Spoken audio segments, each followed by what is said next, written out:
প্রশ্নটা বাকি রয়েছে। আপনি তাসবিহ দানার প্রশ্ন করেছেন। তাসবিহ নিয়ম হচ্ছে হাতে গোনা। হাদিসে আছে রাসূলুল্লাহ সাল্লাল্লাহু আলাইহি ওয়াসাল্লাম বলেছেন হাতে গোনা, হাতে গুনতে বলেছেন। ফাইন্নাহুন্না মুস্তানতাকাত। মুহাম্মদ রাসূলুল্লাহ সাল্লাল্লাহু আলাইহি ওয়াসাল্লাম সবচেয়ে বড় আল্লাহর ওলি ছিলেন নিঃসন্দেহে, তাই না? আল্লাহর ওলি ছিলেন কিনা? না ছিলেন না? অবশ্যই।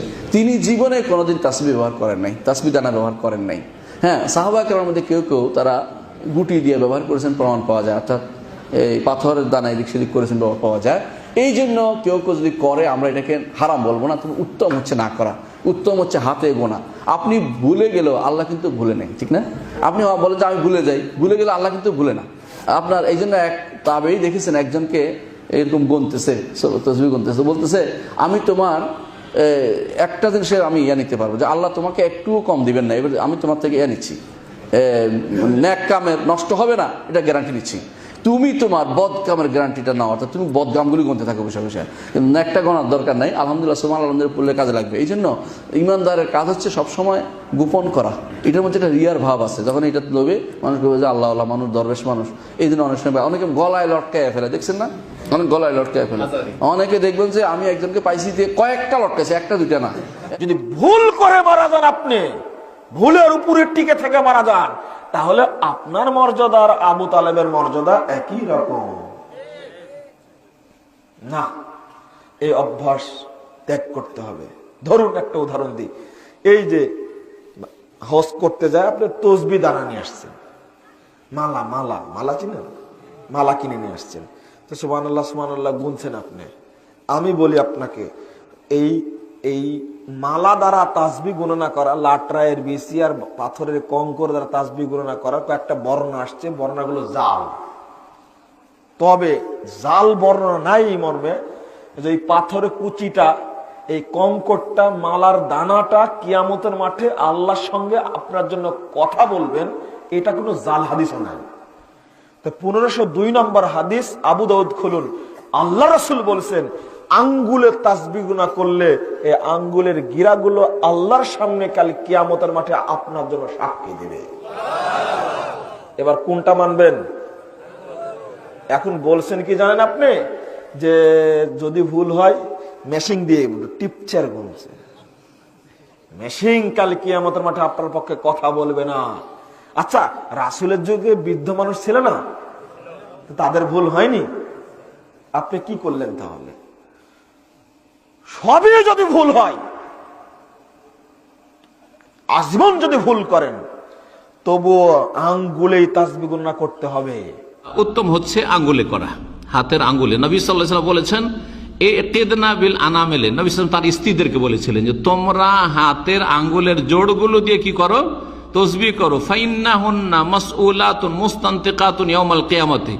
এই আঙ্গুলের জোড়গুলি কিয়ামতের দিনে জিজ্ঞাসিত হবে এবং এদের বাকশক্তি খুলে যাবে, এরা কথা বলবে, আল্লাহর সাথে কি করবে? কথা বলবে, যে আল্লাহ সুবহানাল্লাহ বলেছিল, এত আলহামদুলিল্লাহ বলেছে আমার দ্বারা, আল্লাহু আকবার বলেছে, লা ইলাহা ইল্লাল্লাহ বলেছে, ইত্যাদি ইত্যাদি। সুতরাং হাতের আঙ্গুল দিয়ে তাসবিহ করা হচ্ছে সুন্নাত। আর তাসবিহর দানা দিয়ে তাসবিহ করা, বিশেষ করে ওই সব লোকেরা যারা হয়তো গণনা মনে রাখতে পারে না, বুড়ো হয়ে গেছে, অথবা অশিক্ষিত, কিছু জানে না। আছে আমাদের মা, খালা, দাদি, নানি, অনেকে হয়তো বেঁচে আছে, তারা গুনতে পারবে না, 10-এর বেশি 33 গুনতেই পারবে না। তোদের জন্য ঠিক আছে, কোনো সমস্যা নেই। কিন্তু আপনার মতো আমার মতো লোক তসবির দানা কেন নিয়ে গুনবে? 2 নম্বর কথা, তসবির দানা নিয়ে যারা তসবিহ জপে, এটাতে লোক দেখানো দিক রয়েছে।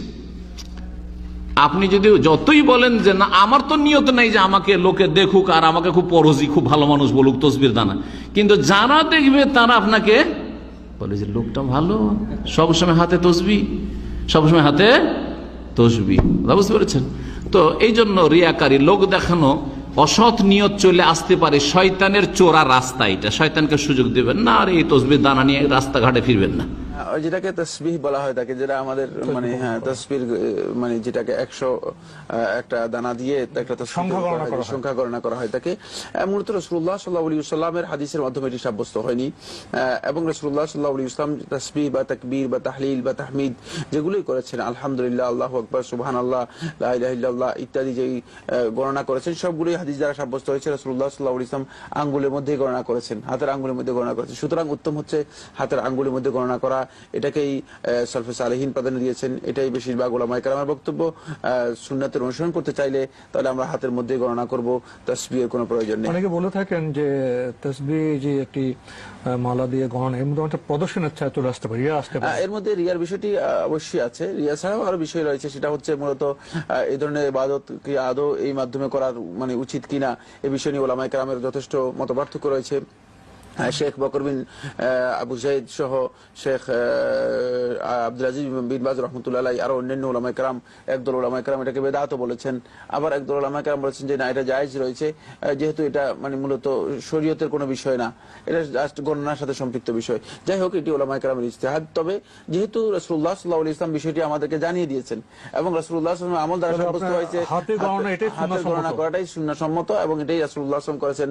সুতরাং এটাই উত্তম, কোনো সন্দেহ নেই, হাতের মধ্যে গণনা করাটাই হচ্ছে উত্তম এবং এর মধ্যে কোনো ধরনের রিয়ার। বর্তমান সমাজে পাথর দ্বারা তৈরি তাসবি দিয়ে তাসবি গণনা করা যাবে কি? জি না, এটা বিদআত।